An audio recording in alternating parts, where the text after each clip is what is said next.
organization and who the question is directed at. All right, good to see you guys. As we're getting rolling, I think as the season's over, a lot of would say, all right, now what? And for AP and I, we would say, man, it's just the beginning. We got a lot of work to do. And I know you'll ask, what changes are, being made, and we're not able to go there yet. Everything needs to be and is being thoroughly examined and discussed, and really our work is answering the question, what went wrong and what do we need to do to fix it, and make sure we never, go through this again in a season like this. And so that's our sole focus and what's kind of going to be driving us, in the weeks ahead. So I just wanted to kick into that in gear with you. I know AP will hit a few things, and then we'll get the whole thing rocking. Yeah, just to echo what DQ said, I mean, this season was a disappointment in a lot of ways and certainly didn't meet our standards. And, we're going to do everything we can to not let that happen again, and that starts today with this off season. So ready to attack it and ready to move forward. And whenever you guys are ready, go ahead and hit us with some questions. John Keim, ESPN. For Dan, you don't know about the changes, but when would you like to get those finalized? And what goes when you're going about assessing coaches, coordinators? How do you go about assessing them to get to whatever decision you want? Yeah, for sure. It's after a hard season like this, hard decisions are made, but you want to go through everything from evaluation, the communication, the performances, and so we begin that as coaches and scouts. We get together. We talk a lot about the players. We had the exit interviews today, John. So Adam and I also visited with a lot of players, and that's part of how we're gathering all of our information. So all of these processes are really important, and we just want to make sure we're doing everything we can, to make sure we're hitting all the marks to get it right. And Adam, for you, since we haven't talked to you in a little while, I want to go back to the summer with Terry. Given how the season played out for Terry, the injuries, the early struggles and all that, how would you assess how that situation was handled, and how can you apply whatever you learned to future situations? Yeah, certainly. I think both us and Terry would agree that we would like to get that done a little bit faster. It didn't happen that way. Certainly, there's reasons for that, but ultimately you'd like to get those things done before we did. In terms of where Terry's at, I thought, obviously he got hurt early, but I thought he did a really good job at the end of the year. I was really pleased with where he's at, playing at a really high level right now and going into next year. So really pleased with the end result of the contract. Obviously you'd like to get it done earlier, and I think that's a good lesson too, just engaging in those things a little bit earlier, and hopefully you get to the to the end before we did on this one, and certainly we'll do that moving forward. Nikki Javal with The Athletic. This is for both of you. Just looking back over this past season, how would you assess the work that Cliff did with the offense? Yeah, we're going through all the coaches, Cliff offensively, defensively, on the teams wide, and so that's really what we're digging into, Nikki, to find what's best, how do we do it, where do we find spaces to improve, and for Cliff, for Joe, for Larry, for all of us, that's our main focus, so we're never in this space again, and that's what we want to dig in hard on.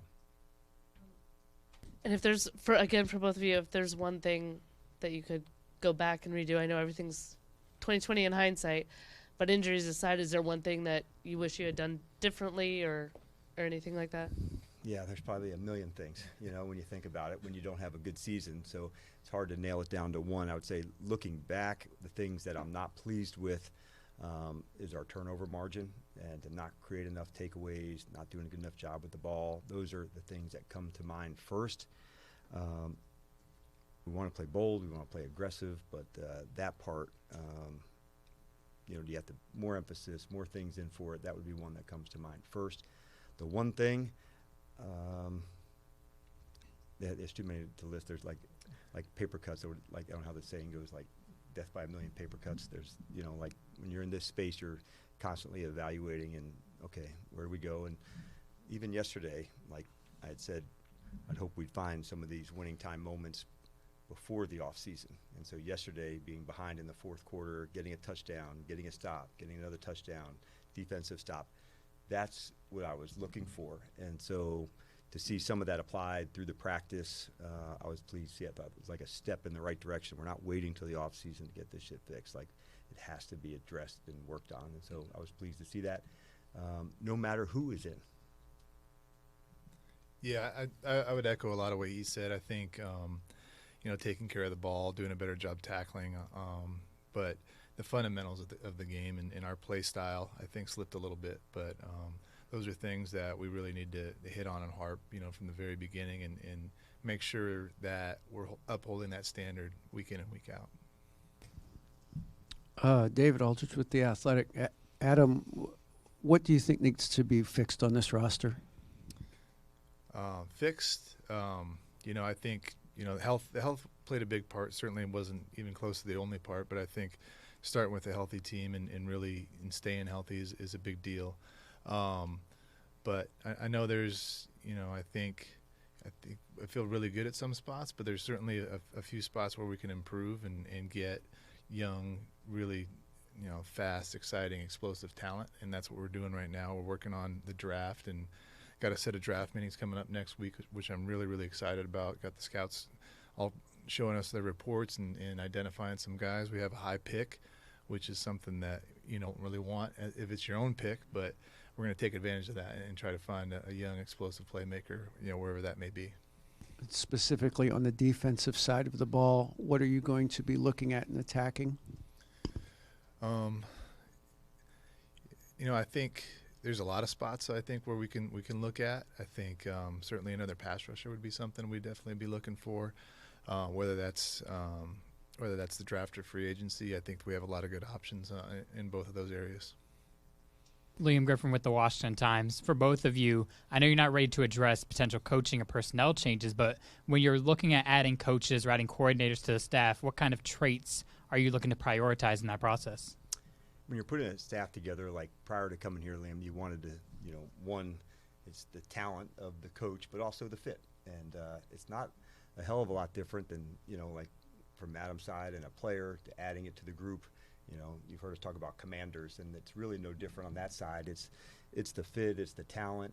What do they bring that's unique? And that's a great question, man. But somebody communicate, collaborate, has unique skill set to teach. I think that's the number one top of the pile when you're teaching. Part of this is why you need to know this specific skill. This is for the game, for the coaches that make it come to life. I think that's what you see when the players can perform at their best. So those are a few of the things. And for Adam, you guys were the oldest team in the league by a snap-weighted basis this year, and you're coming into a season with kind of limited draft capital. So how do you go about, returning the 30 pending free agents and getting younger while trying to maintain a sense of continuity? Yeah, I think that's something that's been talked about a lot, and I think fairly in a lot of aspects. But, I think you're always trying to get younger and faster, and I think that'll be a big emphasis for us this offseason.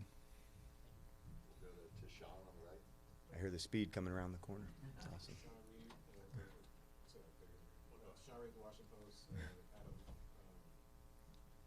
I know you guys have had a lot of 1- and 2-year deals in free agency, specifically your first couple of years here. Do you anticipate getting more aggressive with you guys having a lot of cap space this offseason? And then how do you balance that as a GM of, picking your spots to go with smaller with deals or maybe taking some bigger swings in free agency?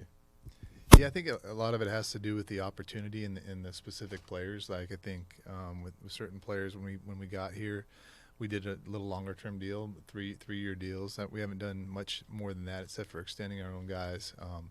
But I think a lot of it depends on the player, the opportunity, and just how they fit. There's a lot of risk, I think, in free agency if you don't have a ton of familiarity with that. And in the past, places I've been, the biggest mistakes we made were investing a lot in a lot of years into a player you don't really know. So I think there's where you carry a lot of risk in making a big mistake. So we'll look at everything individually, but I don't think any of us have any aversion for doing the long-term deals. It just depends on the player and the situation.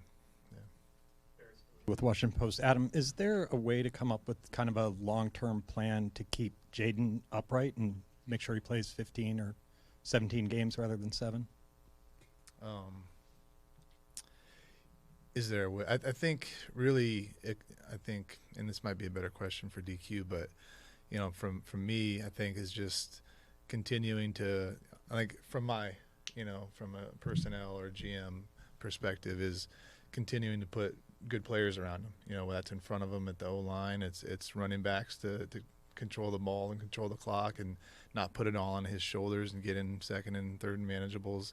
It's receivers that he can trust and throw to so that he's not holding on to the ball longer. And so from my perspective, it's just getting good players around him, getting a good defense on the other side, so he's not it's not all on his shoulders to win the game. So DQ can probably talk more schematically, but in terms of from me, I think those are the things that I can and need to do to help him out.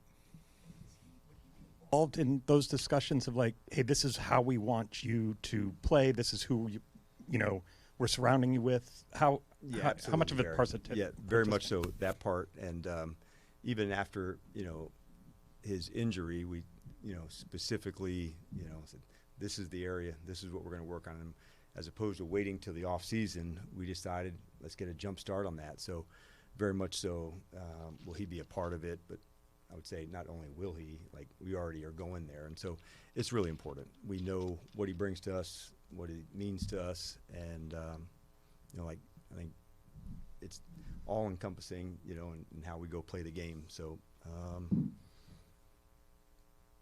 we're like fully committed to finding ways to continue to do that. Tom Shad with the Washington Post. Adam, I had a couple questions about Laramie Tonsel, obviously one of the big offseason additions. How would you evaluate kind of the impact that he had on the team? Have you had any talks with him, early talks, about a contract extension? And did the situation with Terry kind of inform how you'll go about those potential talks? Yeah, in terms of the evaluation, I think in his impact on our team, I thought it was really outstanding, both on the field and in the locker room.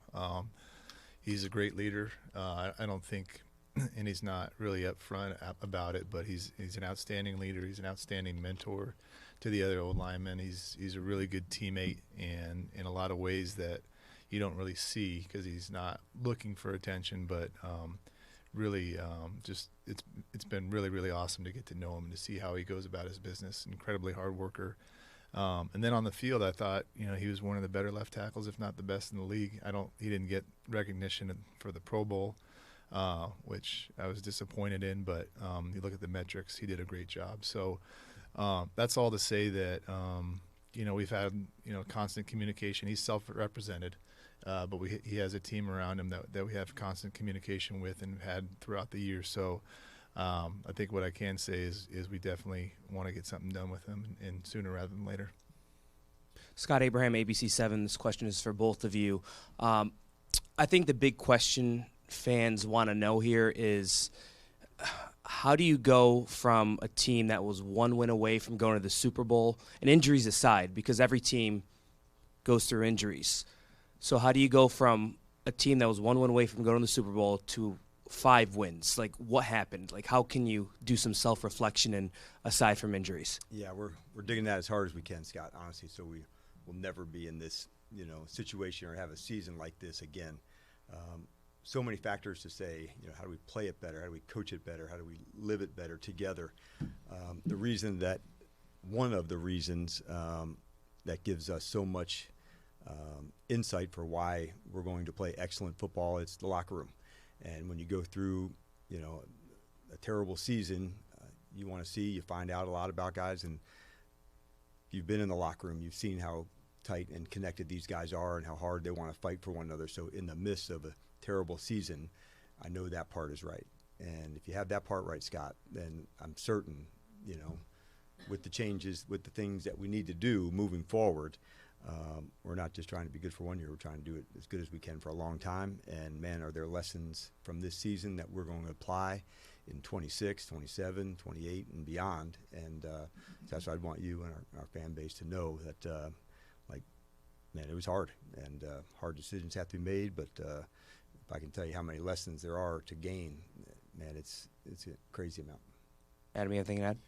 Yeah, I mean, I would echo a lot of what DQ said, but obviously there's it's not just one thing. It's not just the injuries. It's not just this. It's not just that. But, you know, going through a season like this, which is terrible and certainly not even close to our standard, like Q said, that there's a lot of lessons that we learned and a lot of lessons we'll apply moving forward in terms of, you know, myself, you know, just the decisions that I make on a daily basis, the decisions that we make in terms of our roster construction and all those different things. But we look at everything, and it's a good time to reflect, and we'll have a lot of time this off season to really dig into all of that. We've looked at a lot throughout the season, but really kind of get together and say, what can we do better? And that's looking at everything, every single thing. And Adam, I want to quickly ask you about the tight end position. Obviously, Zach's future is kind of uncertain right now. You're looking at the tight ends on the roster. How do you evaluate that and maybe add another piece in terms of a tight end free agency draft? Yeah, so we have, I believe, 3 coming back under contract, which is it's Bates, Ben, and Yankoff. Kazier's on the practice squad, and then obviously we lost Zach, which was a big loss. Zach's a Hall of Fame caliber player who was really, really excellent in the pass game. So I think just depending on how Zach comes along and coming back, I don't anticipate him being ready at the beginning of the season. But so you look in to develop and really utilize those 3 guys' skill set, and I think they're all really good players in their own right. Ben's developing a lot. He's gotten a lot better this year, and I think he's got another level to go to. John's one of the best blocking tight ends in the league, and Colson's kind of a jack of all trades, but an excellent special teams player for a tight end. So as you're looking at it right there, where can you find someone who's, you know, really, really good on third down? Could it be one of those guys? Somebody can always get open that the quarterback can always rely on. Can it be one of those guys, or are we going to go outside, whether the draft or free agency, and get that? So, you know, think of a Zach Ertz type of skill set where, you know, Jaden knows where he's going to be, when he's going to be, and trust that he's going to catch the ball and make the play, which he did really incredibly for the last 2 years. And that's sorely missed for sure. Hey, guys, JP Finley, NBC4 1067. Adam, for you, going into this draft with just 2 picks Thursday, Friday night, how does that impact how you approach free agency, whether it's more aggressive or a different approach than perhaps these last few seasons? I think you always want to look at the overall landscape with the draft and free agency and understand where the strengths and the weaknesses are and use those to your advantage in terms of where you're going to really invest in one or the other. Obviously, free agency comes first, you know, and then I wish it was the other way around where you draft first and you supplement with free agency. That's not the way it works, though. But with only having, you know, 1 pick, like you said, or we have two. Yeah. Sorry, we don't have a second or a fourth, which actually very happy that turned out that way with Laramie. I think I would do that one all over again. But obviously we have a top 10 pick, which, you know, you could look to move and get more picks if the opportunity arises. But certainly I think every offseason, no matter what your picks are, what you have, you're always trying to maximize both the draft and free agency, getting guys that you know, you might not be able to get in the other one. So if you're going free agency, it's super heavy at one position, maybe you go there, and then the draft you go elsewhere to fill those needs. Sorry, DQ, that all the questions are for Adam, but we get to talk to you all the time. No worries, man. You guys talk about your comprehensive approach a lot. Adam, I'm curious, what's your role in the coaching staff decisions? I'm really just here to support DQ. The coaching staff is DQ's, and I'm always here to help, like during the season and off season, however I can, you know, to help support him and help him make the decisions that he needs to make, and certainly wherever he needs. So it's not, you know, I'm not involved in whatever decision it is. It's always DQ's call, and I have his back on whatever he wants to do. There's not silos here, JP, coaching and scouts. We connect, we talk a lot, we visit a lot, and so it's one of the things I enjoy most is those conversations. It's different perspective, different points of view, so it's as collaborative as I've been a part of. Yeah. Good evening, gentlemen. David Harrison, WSA 9. Coach, unfortunately, I do have a question for you. Yesterday, Von Miller talked to us about, or said a familiar phrase that you say a lot is forget next time, get them this time. And when he mentioned that, he said that the reason he has that saying is because it comes from not playing for yourself. When you play for yourself, you can get that sack the next play, or you can get that tackle the next time. But when you're playing for each other, you want to get it this time. There is no next time. I mean, how much does that resonate? I know you have said that phrase. How much does that resonate with the spirit of why you say that? Yeah, and it doesn't surprise me that I heard him say that. He has been a remarkable teammate. Adam was talking about Laramie and kind of the impact that he's made, and both of them are quiet, so confident in how they play and their style. It's almost like they can speak softly, but you're leaning in.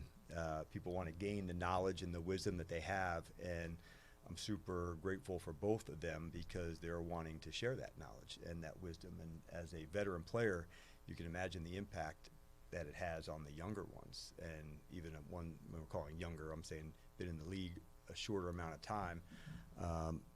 It's very cool to go through. This is going to happen. You can hear them on the sideline talking, next one we're going to do this. This play's going to happen. And so those are things that come up that you can't really coach. It comes with the experience, and there's advantages with having people like that on the roster that have wisdom and impact, and if they're willing to share it, that's a big deal. And neither Laramie or Vaughn or Wags or Zach or any of them, we've never had even conversations. Will you take this one under? Will you do that? Because that's not like forcing someone to lead. Like, that's not effective. They just naturally, get a way to pay it forward, and it's really cool.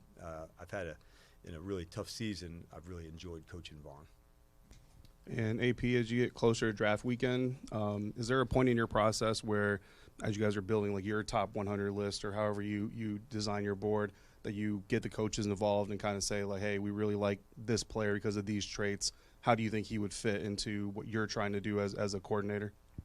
Yeah, actually, it kind of plays off what DQ just said. I mean, we collaborate on everything. So the coaches are involved with everything we do in the off season, very involved. And like we go through, say, a free agency meeting like a few weeks ago. Well, we kind of break it down and give our list to the coaches. The coaches watch the players that we have identified, so they don't have to watch everybody because they don't have the time to watch everybody. And then we all meet together and we make those decisions collaboratively. So that's the same with the draft. So we're not going to draft players that the coaches don't like, that don't fit their scheme, and we'll really heavily lean to that. And if we don't understand it, then we'll sit down together and watch film, and they'll explain why this player fits us. And it really is a great learning lesson for both of us. And when we do that, when we get players that the scouts like and the coaches like and the analytics like, those are our biggest hit rates. So I don't really know any other way to do it, and I don't think there's a better way to do it than to collaborate and make sure that we're all on the same page and all bought in.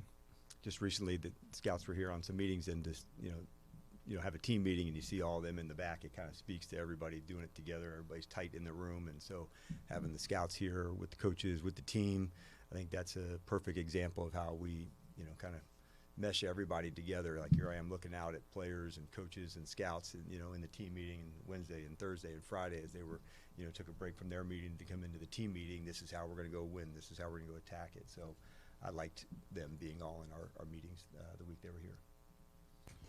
Mitch Tischler, Monumental Sports. Dan, for you, in your head coaching career, you've kind of done it both ways, where you've been both head coach and DC, or had somebody that you can delegate to. Is it on the table that next year you would stay in the same role that you kind of finish this season, or you think it's better as a head coach to be able to delegate and kind of be big picture? Yeah, it's a good question, Mitch. I think what I've learned is make the best decision for what the team needs. And so as we're going through this, man, a lot to gain through these exit interviews, where we're at, and but that's really where I'm at. I'm not into that space yet. I'm definitely doing this. I'm definitely not. What I do know, that I'll be heavily involved, one way or another, and that's part that I do enjoy. But yeah, I think I'll keep an open mind, as I'm going through the next, parts of the process. And you've hired a couple different staffs throughout your career. How do you balance going after coaches and personnel folks that versus guys who might be able to bring in kind of new ideas, different ideas to a team as a whole? How do you balance kind of? Yeah, I think you want to always have like a contingency planning system ahead for when, changes are made. And so you want to think about those people who are fresh, who's, on ideas, who's within your own, building, that knows statuses to go. And so you keep that in mind, but you're always just kind of, watching and learning and growing, and you have to adapt. And some of the things that were effective, 10 years ago, 5 years ago, evolve and change. And it's kind of one of the fun parts of coaching. And through the years, I've met some fantastic coaches that I didn't know before, and one that left this year was Tavita, and so when I got here, he was somebody that I wanted to hire and to be here, and so man, I'm super grateful. I learned a lot from Tavita, and that's just like one small example amongst others, a Bobby Ingram or others that I may not have known or I'd known of them, and then to actually go shoulder to shoulder in a couple of years, then you find out a lot.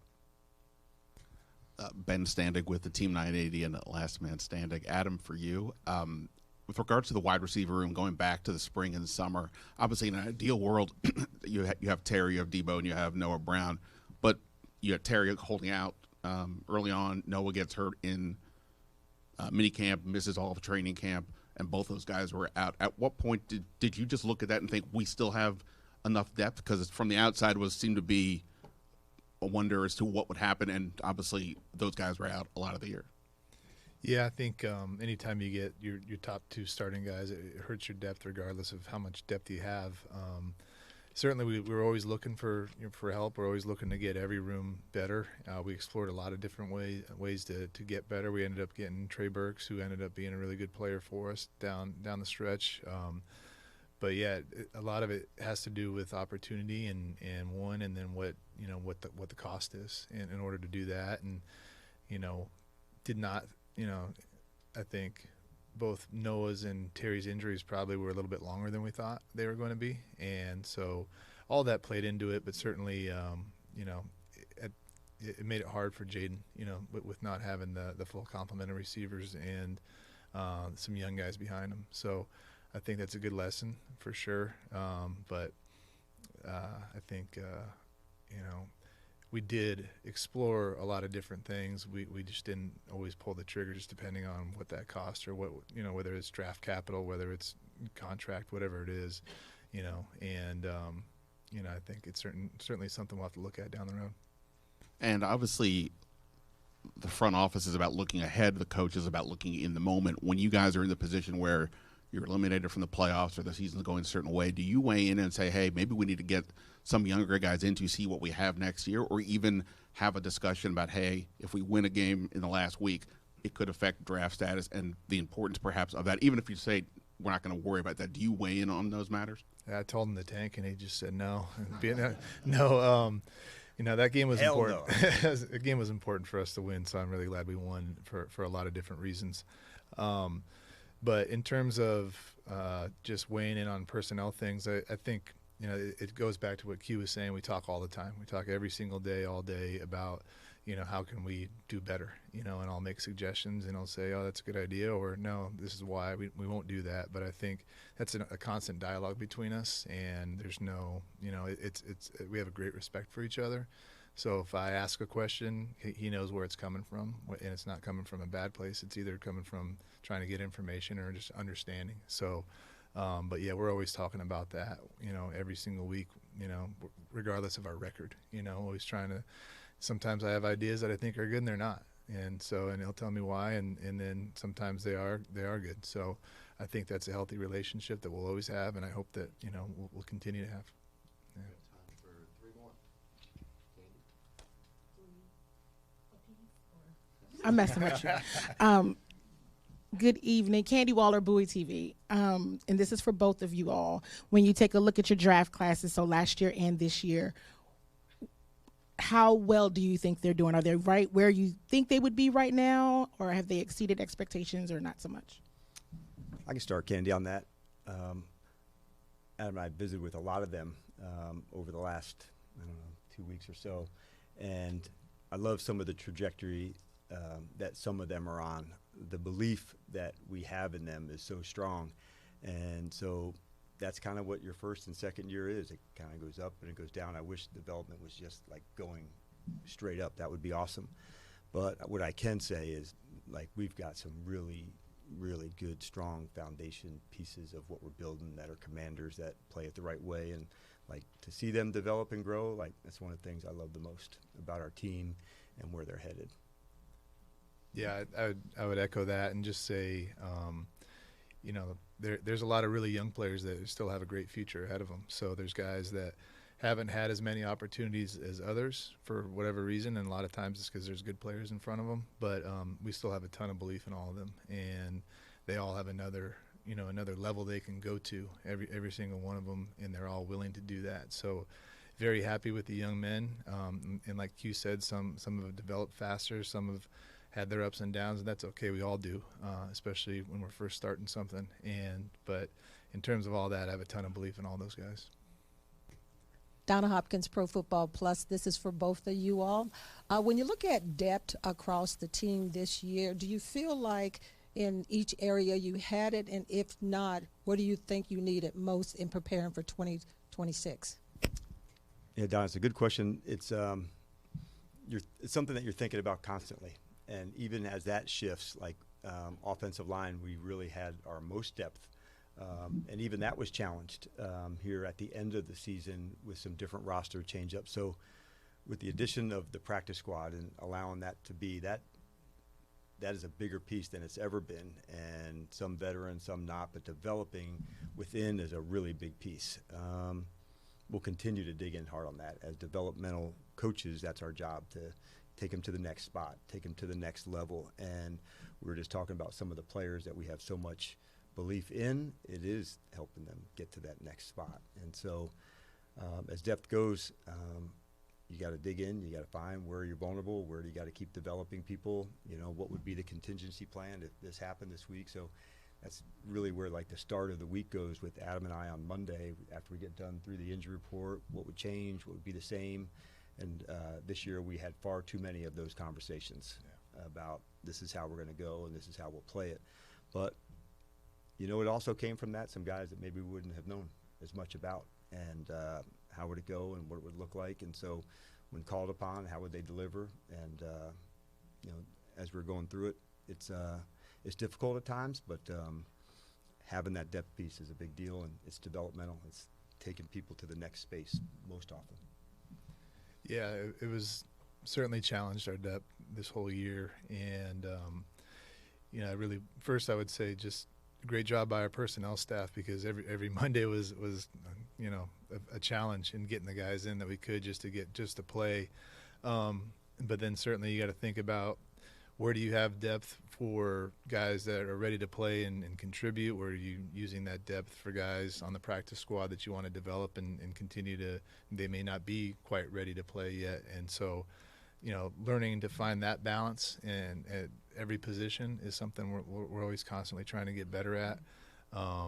But yeah, we were certainly challenged this year, and I think, finding the balance of getting enough players that when you're really decimated at a position to get out and get you out of a game till those guys get back, that's certainly something we're going to look into. Hey guys, Zach Peerless, CBS Sports. This is for Adam. This is going back a couple years for you, but you were with the 49ers in kind of an eerily similar spot where you had a breakthrough year. Then next year there were some injuries kind of across the board, kind of fell back, and then you guys got right back to it. Does this situation remind you at all of that one, and what lessons did you learn of being able to build and have that roster right back after kind of that one down year following the breakthrough? Yeah, first of all, I hope so. Hope that happens. And those things, I mean, I remember that year vividly, and it's a nightmare, when you have these certain games like we had in Green Bay, or we had that in that year in New York, where it was like carnage, and, it's really hard to bounce back. But I think, the lessons are, you look into everything. You look into, why the guys got hurt. Sometimes they got hurt because it's just a freak injury. Sometimes they got hurt because we didn't do a good enough job load managing or getting them warmed up or whatever it is. So you can look into all that. I have great belief in our health and performance team. They do a really good job. They have a ton of care for our players and really appreciate that. But you look into that. You look into, the type of players you bring in, their injury histories moving forward. You really dig into that. A lot of the times, the past injury history dictates kind of their future injury history. So that's a big piece of it. But really, what I'm proud of this year, and I think that year as well, that was a little more challenging because it was a COVID year. and we ended up having to move to Arizona for a month.